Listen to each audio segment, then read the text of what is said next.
Welcome to Unit 1. I will be your guide into this world of digital forensics. So, this is CTIS22.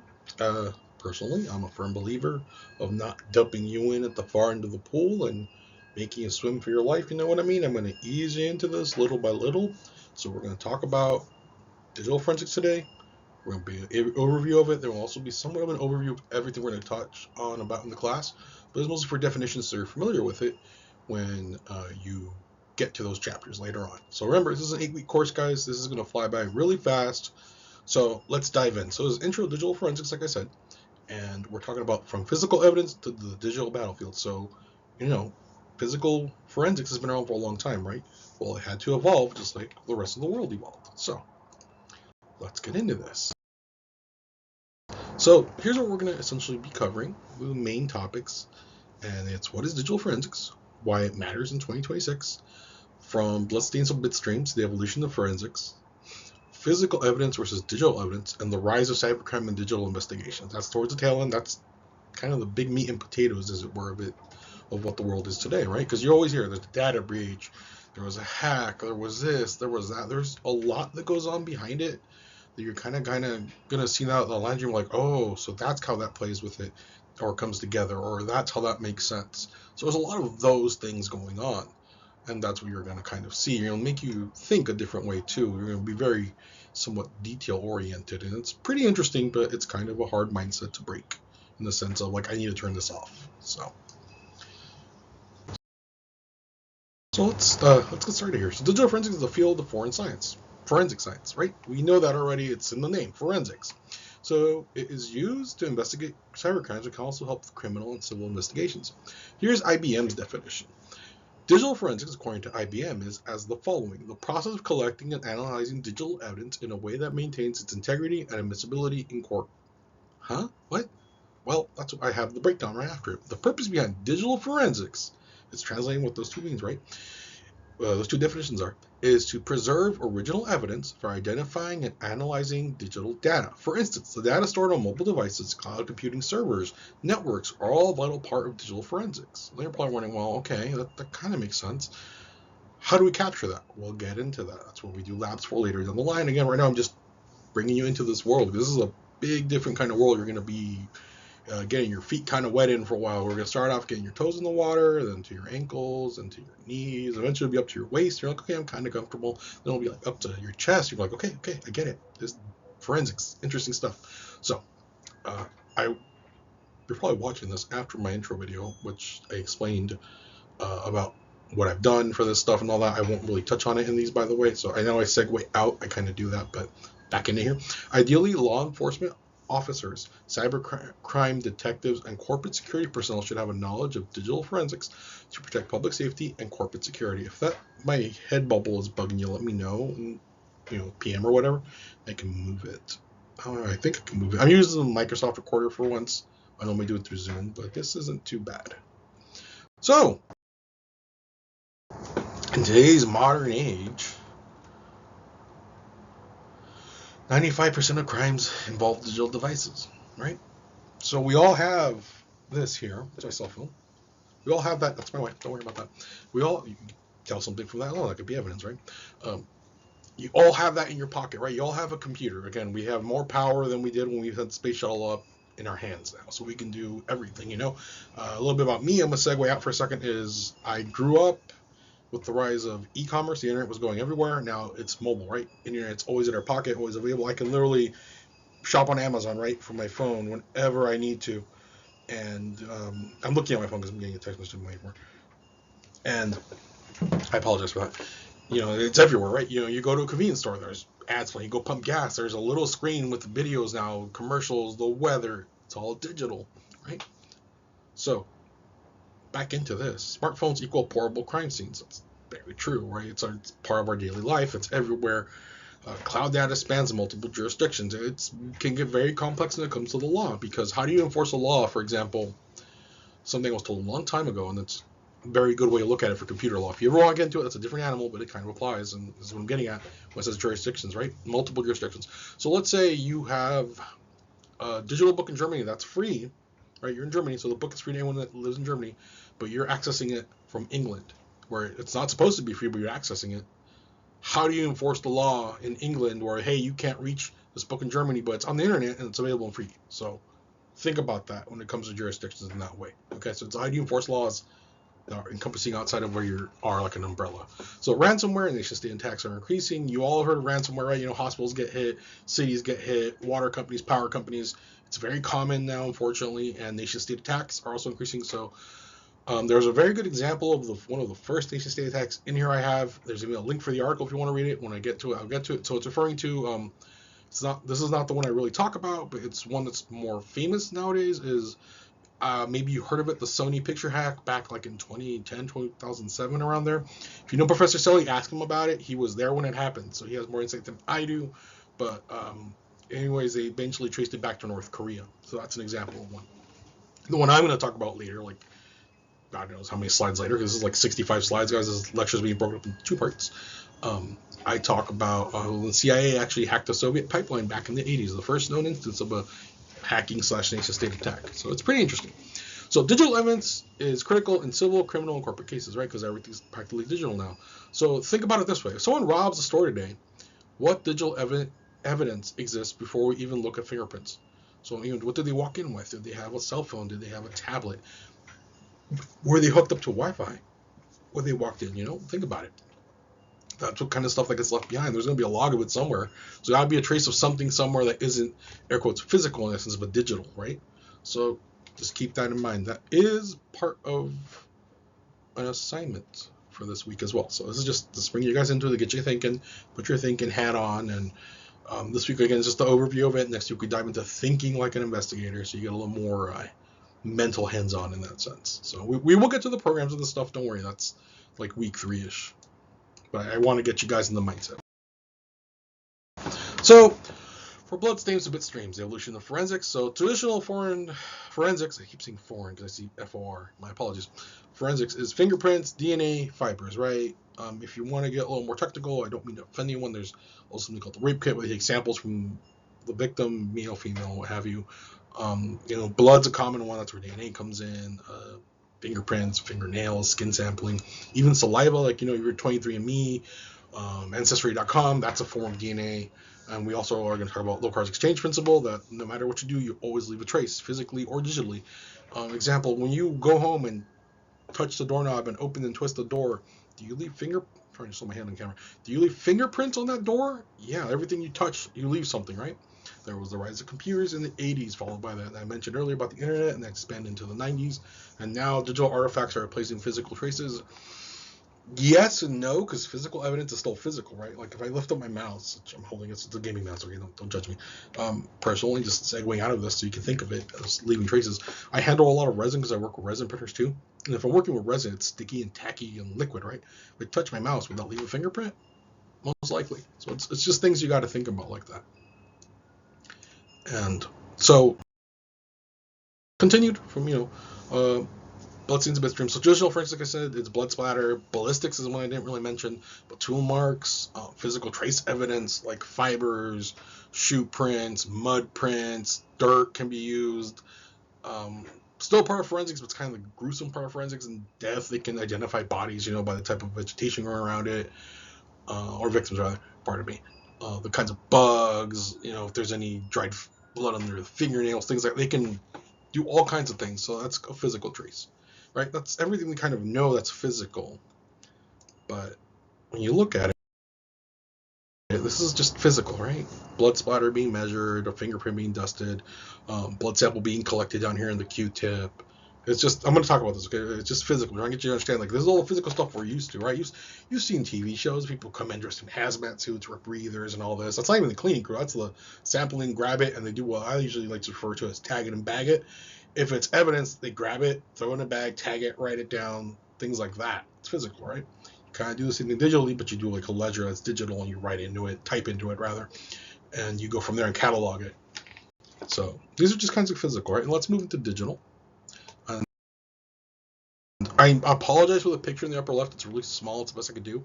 That is what's called a log. It's like a computer log. So if I go to Windows, I'm going to pull one up, and I hope it shows it. If it doesn't, let me know, and I'll send the screenshot. But it's generating on mine. If you go to Event Viewer, open it, and you just go to Windows Logs, just go to like Applications. That's essentially what it is. It's just if you make the window bigger. I don't know if it's showing it. This is why I like Zoom, because I can usually show stuff a little easier, but I wish I had a better picture of a log. But see, this would give me, if it's showing, cool. If not, well, it's on me, and I can send you a picture. But it shows like information, things like that. That's what that, it can have last person logged in, how long they were logging in for, what they connected to, what device they were on. Again, breadcrumb, that's digital. There you go. This down here is called the hash. We will work with hashes later down the line, don't worry. And we will see how files can become a hash. They can become randomized hashes, so they have to be unscrambled and rescrambled to work. That's how you hide things. We do get into that. You will be like, whoa, like this is interesting. I have a lot of case files for this. Fair warning, the book we're using is old, and I apologize. I have most of the files we need and programs we need already saved, so you should be good. If not, let me know. Message me, and then we can work it out. You know, it's not that big of a deal. I will make it work for you guys, and I'm sorry if that's the case, if it doesn't work the first time. Again, this book is old and can be kind of a pain in the butt, because a lot of the things that were available from when this book came out were awesome. Like, it had so many tools, but now the book's old, a lot of the tools have been retired, or now they want you to pay like X amount per semester, and unfortunately I don't have whatever they're asking for. I'm just a lowly adjunct professor, okay? I do what I can with what I got. So I'm trying to do the best, right? And this is, over here is a hard drive. If you haven't seen one, that's what it looks like. It's a traditional traditional platter hard drive. There's about 7 disks that look like that under it, and they all read off this guy up here. Let me grab a color. I like red. This guy here. They read off this here. That's got a needle and slides on down here. And they all read, and they bounce up and down and read zeros and ones. And that's how your data's read off that kind of hard drive. Obviously, the world's evolving, and we're moving away from this kind of hard drive, but you're still going to see them around. You're still got to learn how to work with them and collect data off of them, things like that. This is actually probably a SATA one, just based on what it looks like. I can tell you just by this. Could be wrong, though. Could be IDE, which is even more ancient, but I won't get into that. This isn't the hardware class, right? This is the forensics class. So this is what digital evidence looks like when compared to physical. Pretty different, or physical in traditional sense. There's no blood splatter from a computer, guys. I mean, let's face it. You stab a computer, it's either going to shock you or turn off or catch on fire. It's not going to exactly spit out digital blood, right? It's a joke. It's a dad joke. I love dad jokes. I do apologize. So I talked about Locard's principle briefly earlier, and I mentioned about every contact leaves a trace. Yes, that is exactly what it is. But when you apply it to the digital world, every login leaves a log. When you log into your school computer here, with your login, you know how it works here at Merced. But it's, you know, for where I work at my other college, I work at a different college as well. It's your initials and your ID number and then your password, and it says it logs you in, right? So that creates an event. Every file leaves metadata. A very good example of that I didn't put in, but I will mention. I'm going to talk about a serial killer. I apologize if you guys get uncomfortable. I don't mean to offend anyone, but you're going to kind of deal with this stuff and other kinds of crime in this. Just bear with me, okay? There was a serial killer. Because he's not active anymore and he's captured, okay? His initials were BTK, bind, torture, kill. And he would kill in the 70s, I think late 60s, early 70s. And he would get this high, right, by having the cops chase him through letters, taunt them and all that. And he like disappeared for like 20 years roughly, or 30, from like 20, because it was like from 80 to like early 2000s, mid 2000s.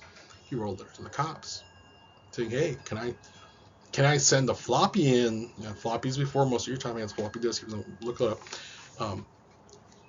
And can you not trace it back? And the cops said, yeah, no, we can't trace you back from it. And obviously, it was a complete lie. He didn't know that, but he believed them.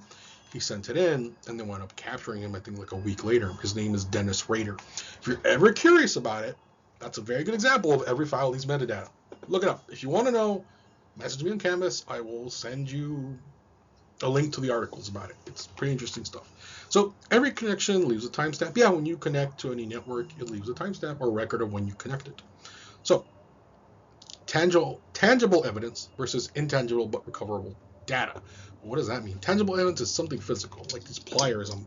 God, this camera all bugs me. I'm holding. That's real. I can touch it, right? Best way I can put intangible but recoverable data is: can you touch a computer log? Can you physically poke at a computer log? Touchscreen, okay, yeah, I get it, but like in reality, let's be really deep in thought here. Can you think about it? Can you grab a hash code with your hand and just pull it out of thin air? No, you can't. It's intangible. It's not physical in the sense like a pair of pliers, tools, or this kind of sucks. This bubble's driving me nuts like this. You're gonna see me just grab things randomly off my desk. It's just so I can kind of push the point. So For digital crime scenes, you have server logs, memory dumps. You will capture memory later, don't worry, and cloud accounts, which we unfortunately can't do because we don't have the tools for it. But I have files that kind of simulate it and stuff like that from emails and things like that. So you'll get a taste of it. So today's fingerprints are hash values. That's what I showed you earlier, right? If you don't know what a hash value is, let me know, and I can send you light reading, nothing crazy. There's a bunch of different hashes. The most common, we used to work with MD1, 5, 256. I think 512 was the newest security one, and it's pretty uncrackable, I think, off the top of my head. I know 256 was cracked a couple, if not 5+ years ago, but I won't get into it. Those are the hashes. That's what they're called. So I think the CI uses like 512. I won't get into it. It's pretty thick. Let's put it that way. Pretty deep. So here's a timeline, guys. So we know in the early 1900s, we started with fingerprints, blood analysis, ballistics, right? Then about 80 years, roughly later, computers started emerging. It was a digital revolution, right? Everyone had a computer that back in the day that was really like an Amiga. What's the other one? I want to say CompuServe, but that's not it. It's I ever think the name of it I'll remember. But it's early computing. It was all DOS prompt. Even though what DOS is, type in command prompt in Windows, and that's DOS. That was the first kind of operating system Microsoft pushed. I'm not going to get into it. Standalone PCs were becoming early. Early hacking, the best way I can describe it is people would piggyback off phone lines to get to the internet. That's how it used to work. And security was not really a big thing in the sense of it wasn't given much thought because it was new. It was just this whole new world, right? At your fingertips, literally, at the time. And people would hack into like DMV databases and see their car was registered and not paid registration for like a year. Data theft started becoming pretty common in the early 80s, but the tools to kind of track this stuff wasn't really there. So they kind of had to evolve with the times, little by little. I move over here into the 90s when the internet exploded. A lot of departments were forced to acknowledge that digital evidence existed, and now they have to capture it more and more and more. So as we start with email evidence, network logs, online fraud started happening. If you're curious about online fraud in the early 90s, it actually still goes on today. You're just curious about it. There are articles about it on Yahoo I've read, and I knew about this before. It's based in Nigeria. It's about online fraud. Okay, so this is relevant to class. I'm not doing this just to lie or anything. Look up Yahoo Boys. Why Yahoo Boys? Because at the time, Yahoo was like this big corporation that had chat rooms for everything, online pool, and they would essentially pose as like rich people and want to give you their money, and older people fall for it, unfortunately. And that's how it kind of started. And in Nigeria, it became so popular, it became a way of life and work. And they started calling them Yahoo Boys. Look it up. It's interesting stuff. It does apply to this class. You will have a research paper. Don't worry. I assign it to you week 3, so you have like 5 weeks to work on it instead of the last week of class. We'll get to it when we get to it. After that, we shift into 2007, right? The smartphone era. GPS data is now everywhere. App metadata. So if I'm on my phone, you don't unlock my phone again. I guess I'm right. Sorry, ignore the buzzing. It's so hard to see, but you can see like I use a Google phone. Facebook's right there, so that would have my metadata, right? Probably credit card data, information, anything else, my address, whatever. It's all there. Mobile app extractions. There's a ton of mobile apps, right? Like I have Yahoo, Reddit, things like that. They can pull information about me from there if they grab my phone. Now we move on to 2020 plus. Sounds really weird saying it. The cloud kind of started kicking in around 2010, to be frank. Cloud's kind of a pain in the butt, but because you don't have on-site clouds always off somewhere up. Literally, it's called the cloud because you're connecting up right to the cloud, but the cloud's a warehouse somewhere like in Arizona or God knows where around the world. And the AI era, which is actually probably as of like 3 years ago, is when AI, in my opinion, really just took off and became this whole different animal. So it's a multiple jurisdiction evidence. So you have multiple areas. You could have a server in, Singapore, and the evidence is stored from there for a crime they committed, let's say in Mexico, for example. They broke into a bunch of banks, but they use that server. So you have to figure out, and it's linked, like let's say a North American bank that they got robbed too. So it's connected, right? So how do they go from let's say it's in Texas, to make it easy. Now, let's say the bank was in Texas, they got robbed digitally. Also, the bank that was linked, because they were linked to a bank in Mexico, they got robbed digitally. That was to a server in Singapore. They handled for both, like things like that. So how does jurisdiction apply when it's covering more than a state? It's covering 2-3 nations or more. At that point, you probably have to get the FBI involved. It's federal. Then you have to probably loop in with Interpol, local authorities. So I don't know who would be Mexico's going to FBI. It's not It's not the federales because they got retired. I'm thinking it's not that important. Just I'm trying to make it make sense. It's probably their National Security Bureau, which is the equivalent. I don't know what they would have in Singapore. I haven't even looked at it, so I won't get into it. But it's just an example. Encrypted devices are now pretty common, right? Almost everything that they want you to encrypt, air quotes, like emails have been encrypted forever. Files that you download sometimes are encrypted. You need a password. That's a real easy solution. But other things are more sensitive, like pictures or photos, and those get very heavily encrypted and skewed. Deepfakes are now becoming like the new thing, right? Someone could just take a picture of me doing this, and then they can record it. I could be talking and saying something that I would never say or do, and then now it's like it's me, right? No, it doesn't work that way in my world. I would never. What I'm saying is they could fake me saying something I would never say or do, and that's becoming unfortunately more common. AI assisted investigations, yeah, AI is pretty revolutionary, but it's not the end all be all as people make it sound like. Yeah, it's gonna change a lot of things, but it's not gonna do your job for you, if that makes sense, right? It's just a partner to help you think is the best way I can describe it. Because let's say you're stuck writing a paper, right? You're like, I can't figure it out. Writer's block. You've heard of it, right? You could ask it to clarify, or hey, what's another way I can get around this? I'm trying to figure out how to say this. That's different, in my opinion, versus, oh, hey, answer this for me for my class. Don't. I'm warning you, don't.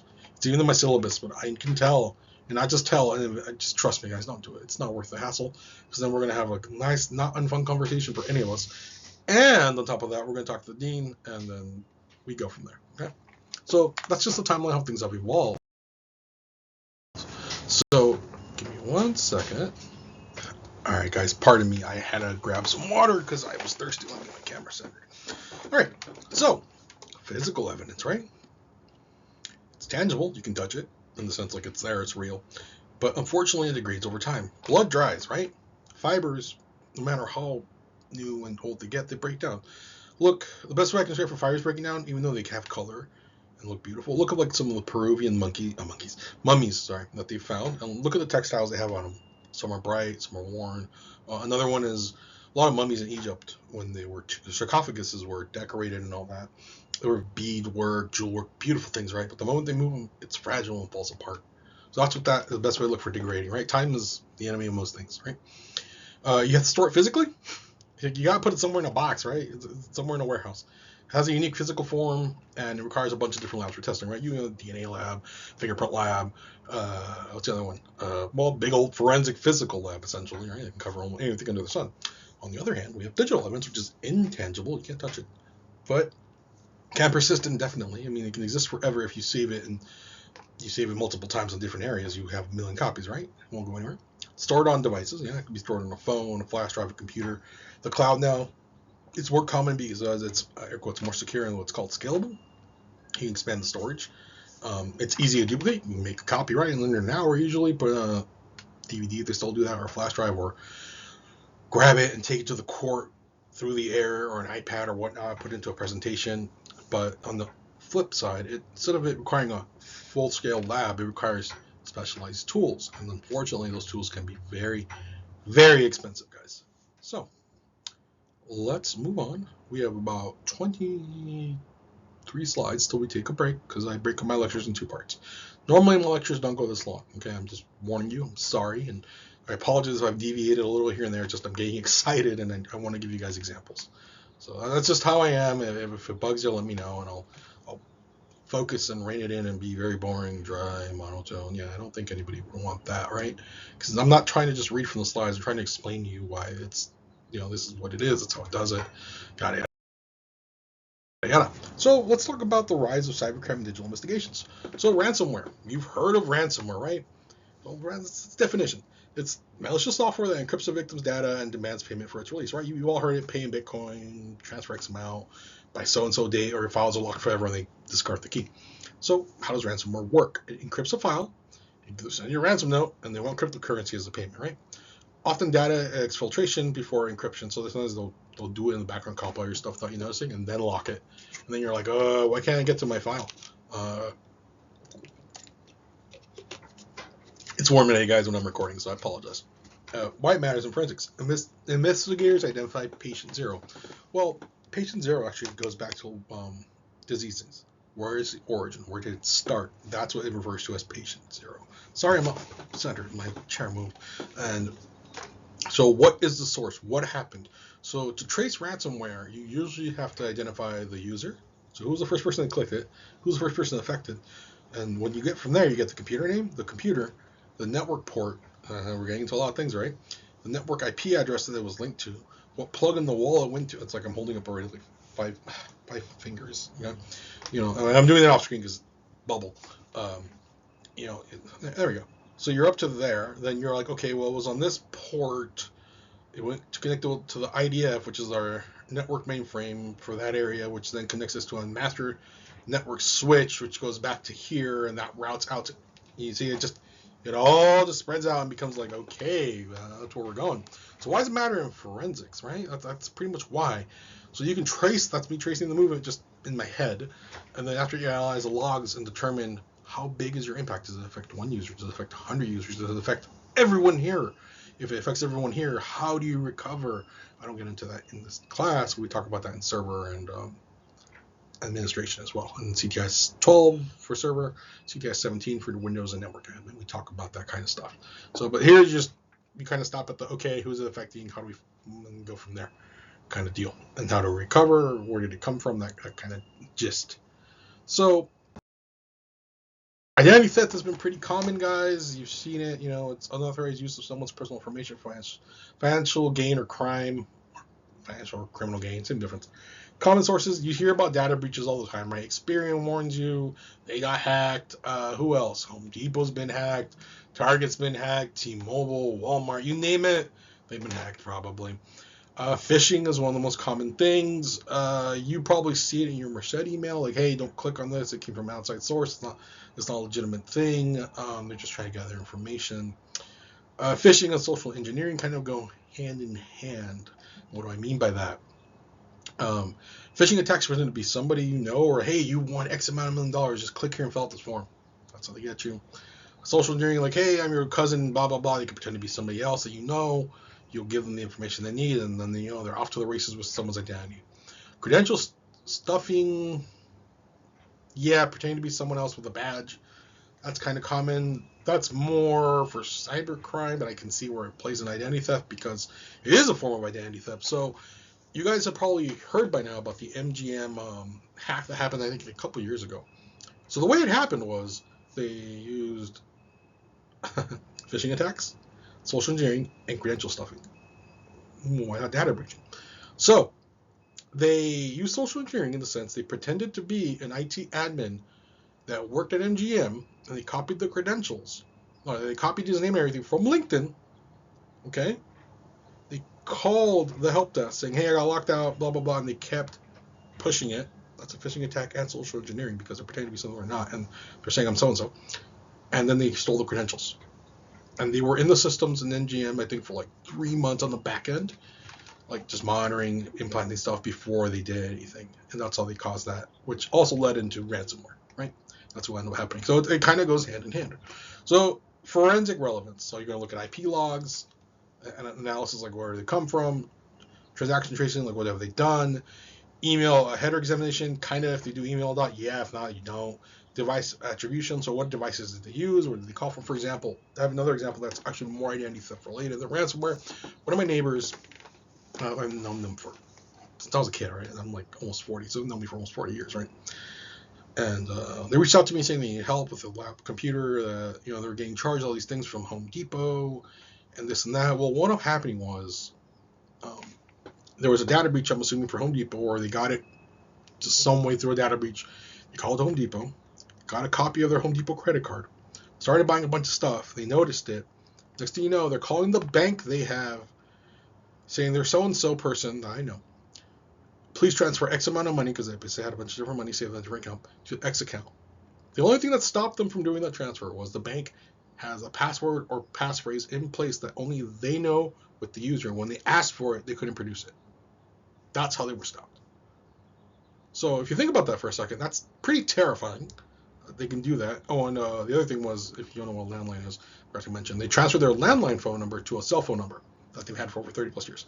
So that's how they would also use it to just filter things and social engineer their way around. So they can pick up calls with the bank or whatever. Sorry, I forgot to mention that. It just came to mind. So if you think about that person right now that had that, how it's stolen, how could you apply those four? things. What IP logs would you need to trace? What transaction tracing would you start with? If there are any email header examination, what emails would you want to examine from who, from where? What devices would be attributed to this? Tell you what, if you can do that for what I just mentioned, if you're watching the lecture, for that person, the person I mentioned that this happened to, I'll give you 10 extra credit points, no qualms, explaining all 4 of those where you would use them for. We'll call it the Home Depot identity theft. Okay, so there you go, extra credit off the bat, and it's only unit 1. Isn't that crazy? I'm trying to make life fun here, guys. So, and every data breach you hear about, guys, it's a future forensic investigation, and these things get expensive because a lot of companies, and I'm not trying to knock anybody or even public corporations or public entities like schools or government, federal departments, they can only do so much because they only have teams that are XYZ big. They have to bring in outside people from the corporate world or specialists, and they get very, very expensive. So let's move on. Where are we? Corporate espionage. You don't hear about this that much. Theft of trade secrets, intellectual property, or proprietary data for competitive advantage. Common source theft, source code theft, industrial designs, internal strategic documents. So that usually happens with insider threats. What do you mean by that? If you have a disgruntled employee, let's say you're this guy working on a fighter jet for Boeing that's supposed to be like, let's say 7th generation, right? Something even scarier further down the line, okay? And you get passed up for project manager, and you feel like you deserve it. Now you're disgruntled, you're angry. And if someone goes along, hey, we can make your life better, or offer you X amount of money if you XYZ thing, that's an insider threat, that kind of thing. That also falls under foreign nations attack, espionage as well. So it's choppy, okay? But it's the best way I can describe it. If you really want to look into it, look up, I forget his name, but he was one of the people that worked on the B-2 stealth bomber, and I think he worked on the stealth coding specifically. I think he sold some of those secrets to China, and that counts as corporate espionage. Look it up. If you're curious, just look it up. Or I can link you. Just let me know. USB artifact analysis, so you would check USB flash drives because people still use them. Cloud access logs, where you will find more info because everything's in the cloud, right? And file transfer evidence. That's a big one. So what files were moved? Who were they given to? Where did they go? That's how you forensics would focus on them in this kind of case. So, yeah, I mostly talk about military realm stuff because it's more, I guess, relevant to this, and it's more common, if that makes sense. I'm not trying to spook you. It happens all the time, but it happens. So, nation states. This is the one that we want to get to. Cyber operations conducting or sponsored by governments to achieve political, economic, or military objectives. That's kind of the last one I give you an example of, but it's close to, I think, to corporate espionage, because I don't really know many that's public. Maybe I think Airbus did something once to Boeing, but it's not that big of a deal anymore, or was. Targets, critical infrastructure, defense contractors. That's the whole 4th generation thing, but the B2 Spirit thing as well is talking about more akin to that. Energy grids, that one's been somewhat common. And infrastructure in general, like water, that's critical infrastructure, water, right? What's the other one's critical? We have power plants, energy grids, natural gas pipelines, oil pipelines, things like election interference. Forensic challenges for this is advanced persistent threats. You evolve, they evolve. You find something, they delete it. Things like that. False flag operations. It can get very complex is what it means by that. Attribution complexity, it's super dicey. And then international jurisdiction issues. So let's say, hypothetically, China stole plans for the F-35, which they actually did. How would you want to arrest those people if they're being protected by the government? How could you even do that? They won't extradite them. That's the jurisdiction issue I'm talking about. So my best example of this, or one of the known examples, is the first time this ever really happened was in the 80s. Man, all the way back then, 40 years ago almost, or more now, yeah. The CIA had an operation against the Soviet Union. This happened where they essentially introduced flawed software to the Soviet system that controlled, I think, pressure, I believe, in gas pipes, because it was an industrial area, and it caused the pipes to explode. So this is the most earliest example of software manipulation as an intelligence tool. Precedes modern malware, ransomware, and cyber sabotage. It illustrates that digital threats predate widespread personal computing and foreshadow modern cyber attacks involving malicious code. So this was the first time it ever happened. This wasn't a hacker in the basement kind of thing, but it's historically documented where software was used as a weapon decades before even cybercrime was even considered to enter the mainstream area. So this was something pretty interesting that ever happened. How it leaked out was, this was like in '82 when it happened. So this didn't become widespread till like known until like 2000. Another one you're curious about was an Israeli-U.S. joint effort to destabilize Iran's nuclear reactors. It's a Suntex worm. Norton caught it out in the wild because it leaked, and that's how they found out about the operation. So interesting stuff if you want to look into it. Let's move on here. Another one is dark web marketplaces. You all heard about it, right? You can buy seedy stuff on dark corners of the shady alley of the internet. That's essentially what the dark web is. Online platforms operating on anonymized networks where illegal goods and services are traded. Normally, stolen credit cards are there, hacked credentials, malware kits, drugs, weapons, the whole 9 yards. How is this relevant to forensics? You have to do blockchain tracing. Undercover digital operators. That happens more than you think. Server seizure analysis. That's common now when they disrupt a legal marketplace. I forgot what the big one was. Was it Camel or something? I forgot. The guy was like a drug trader essentially, like in Vegas, and he got busted for it because he used his real email attached to a payment account. Look it up if you're curious. That was part of it. They identify vendors and the whole web unravels essentially, and that's how that falls apart normally. It's just things you deal with in forensics if you specialize in it or go down a rabbit hole. You work for the FBI, I guarantee you doing stuff like that. The other one is cryptocurrency laundering, the process of disguising the origin of legal obtained cryptocurrency. So that's kind of replacing regular money laundering because now it's a digital age, right? Everything's digital. Pardon me, like El Salvador was the first nation to use the blockchain or cryptocurrency for everything, right? They're kind of like a guinea pig for what's going to eventually be. We don't have paper money, we have digital money. If you think about it, money is digital. I won't get into it. So it's mixing and tumbling services. That means just stashing with legitimate cash, just jumbling numbers. So it looks thing. Cross-chain swapping, so they jump from one chain to another. Privacy coins, there's a bunch of different ones. Layered wallet transfers, like transfer, top of transfer, top of transfer. Like how big is this pile of transfers? How deep do you want to go? So forensic tools used for this, normally it's blockchain analysis platforms, transactional clustering, and wallet attribution techniques. Sadly, we can't do any of that because we don't have those tools, and it sounds like it'd be a headache and a half and expensive. So Christo is pseudo-anonymous, not anonymous, because lots of hands moving in it. That's why. So moving on. So the evolution of digital investigation. Traditional forensics, right? I mentioned the pre-digital era, first computer crimes from 70s to the 90s roughly. Even though I said 80s, it's somewhere around there, give or take. In the 70s was mainframes, if you really want to know. So the birth of computer forensics forced law enforcement to enter the digital age kicking and screaming. The internet explosion in the 90s presented new challenges, chat rooms, email logs, messenger services, things like that, way before your time, I'm sure some of you. The internet then exploded again, roughly 2000. We had the dot-com boom, right? We had cloud environment, mobile environment now, and now it's Internet of Things, right? How many of you have, pardon me, I have an itchy eye. How many of you have Alexa or Echo Dot, or I'm just naming something off the top of my head, or, an iPhone's an IoT, it's Internet of Things. How many of you have a smart fridge, a smart washer, a smart dryer, a smart anything? It's in reality just a computer, right? And that's IoT, Internet of Things. So that's the modern landscape. Personally, the only smart thing I have in my house is probably my dryer, and it just tells me when it's done. That's about as far as I'm going to go. I don't really like having everything smart, but I won't get into it. So now we're entering the land of AI, encryption, and anti-forensic techniques. That's this whole snowball thing. How do you stop someone from looking things up effectively in reality or discovering it? So the scientific investigation of crimes using physical evidence, such as fingerprint bloods, we know that is forensics, right? It's tangible. I know I'm reiterating it. I apologize. It's crime scene reconstruction, I didn't mention, laboratory analysis, and the exchange principle, local exchange principle, which I talked about. You leave a trace no matter what it is, right? But, this was the early days in the 70s and 90s, roughly. So early misusing of computers involved in unauthorized access, data theft, fraud, and hacking. Yeah, it kind of evolved from there. So mainframe intrusions, I mentioned mainframes. Phone phreaking was something that would happen. It was just spam calls. Think of it as the best way to describe it. You get spam calls on your phone. This spam calls to what was called a landline.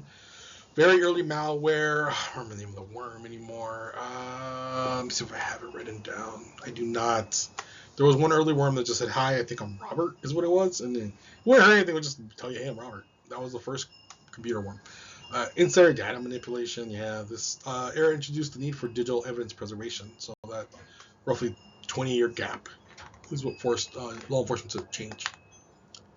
So examples of the crimes: phone phreaking, manipulation of the telecom system, that was just spam calls, and there it is, the Morris rule. But going back to it, um, that's also how people get away with free phone calls when you got to do phone calls long distance. You would do what's called phone phreaking. You would trick it. And then the Morris worm, first major internet worm, say hi, I'm Robert. That was the first virus that just escaped and ran away into the wild and started infecting everything. So in the 90s, early hacking was ATM fraud cases where they would spoof ATMs and spend out money. You're seeing that happen more now because unfortunately a lot of ATMs run older versions of Windows still. A lot of them are still piggybacked from Windows 98 second edition. They were forced to XP before XP died. And now they've moved to Windows 10, I think, roughly. Some of them. Some are still running in more ancient hardware. And you want something terrifying hardware-wise. Look how the FAA still runs things. They have parts for half their computer equipment that's from like 1980. And they have to go to eBay to buy spares, and they need to update this stuff, and they haven't done it. But neither here nor there, just making you understand that it's still relevant. Insider data theft cases in early corporate networks. Yeah, a lot of insider data was traded earlier that way too. So let's move on. So agencies began creating specialized cybercrime digital forensics units to handle computer-related offenses. Dedicated cybercrime divisions. I think the FBI was one of the first to do it. Forensic tools developed from there. Legal updates for electronic searches. Yeah, warrants had to go digital. Essentially, is what wound up happening. Expansion of digital evidence training. How to tag it, how do you bag it, how do you find it, where do you store it. Digital evidence became routine criminal investigations. That was circa around 2000 when we started introducing that kind of stuff, give or take. Well, not 2000, but it became more prevalent. It was still there. It was starting to be misplaced evidence, early 90s, and it became more and more popular as it became more and more digital. Yeah, there we go. So here's examples of law enforcement being dragged kicking and screaming into the digital age. So FBI computer analysis response team, CART, regional computer forensic labs are pretty common. Law enforcement realized traditional evidence could not handle traditional detectives not handle digital evidence without specialized training and tools. So it forced legal expansion of digital searches, update search warrant procedures for electronic devices, and they were forced to digitize, stored communication act enforcement, expanded computer fraud and abuse act prosecutions. Why it matters. Courts had to determine, can police search an entire hard drive? Because digital evidence protected under the Fourth Amendment. What happens when data is stored overseas? That's where the jurisdiction thing gets really dicey. So this is where digital privacy laws begins evolving rapidly. Fourth Amendment is unlawful search and seizure, by the way. So seizure and imaging of hard drives becomes standard practice. Forensic disks imaging replaces simple file copying. So imaging is when you copy the whole thing. You copy the whole disk, make an image one-to-one copy. Introduce the write blockers. That's how they try to get around it at first. Hash verifications. You can hash copy too. Image it that way. Verification to preserve evidence integrity. Why it matters. Digital evidence required exact duplication, chain of custody documentation. So from intake to when you worked on it, what you did, to when you picked it up again, that is what's referred to as chain of custody. Proof the evidence was not altered, so nothing's changed. You have to make sure nothing was changed. You write in nothing changed. This professionalized digital investigations, rise of child exploitation and online crime investigations. Sadly, this is what wound up happening as well. Law enforcement started tracking IP addresses, peer-to-peer file sharing investigation began, so this was more early 2000s. Undercover operations in chat rooms. That's how they capture a lot of these creeps. It's what happens more than you think. A lot of it's on Instagram, oddly enough, you can find people that do it for fun, air quotes. Why it matters. The internet created crimes that only digital investigations could solve. Students understand this immediately. It makes the transition real. It's true. It's real, right? It's everyday stuff. Digital evidence used in traditional crimes. Cell phone tower location data. They triangulate people. You've seen it. Text messages in homicide cases. That's very common now too. GPS data used in robbery investigations. Why it matters. Digital forensics stopped being specialized cybercrime. It became part of everyday investigations. So we became more of a digital society, right? Everything evolved along with it, including the tools and the equipment used to analyze these crimes. Everything's changing. Everything again has become more digital, right? Like, think about it. When was the last time you used cash in reality to pay for anything? A lot of people use an ATM card or their phone, right? Personally, I don't like having cards linked to my phone. I like keeping them separate. Just a security thing in my head, just how I am. So Establishment of digital forensic standards. Examples are NIST guidelines for forensic acquisition, evidence handling protocols, expert witness testimony standards, and why it matters. Digital forensics moved from experimental to courtroom ready. All right, guys, give me a second here. I'm going to grab a drink of water. I'll be right back. The rapid growth of the internet introduced global crime, online fraud, and large-scale data breaches. That's what we hear about now, right? Oh, you've been affected by this data breach. Call so-and-so. You get money, right? Global jurisdiction issues, right? It now spans the world. Massive data volumes, right? There's tons of data being moved every day. Email log analysis. Email's still pretty common. Attribution and anonymity, because everyone wants to be private nowadays. Scalable online fraud, sadly. Yes, there are fraud centers. And botnets, you may have heard, may have not, and distributed attacks. So botnets are just like giant clusters of computers that are infected, and they use them for nefarious purposes, like denial of service attacks, DDoS attacks, where they would ping a website to death and they can't reply. Constantly requesting, you don't let it breathe, you just smush it. So that's what botnets are used for in simplest, but they're used for other things too, like performing attacks and breaking into things. So a cross-border crime example here. A hacker in Eastern Europe targets a U.S. bank.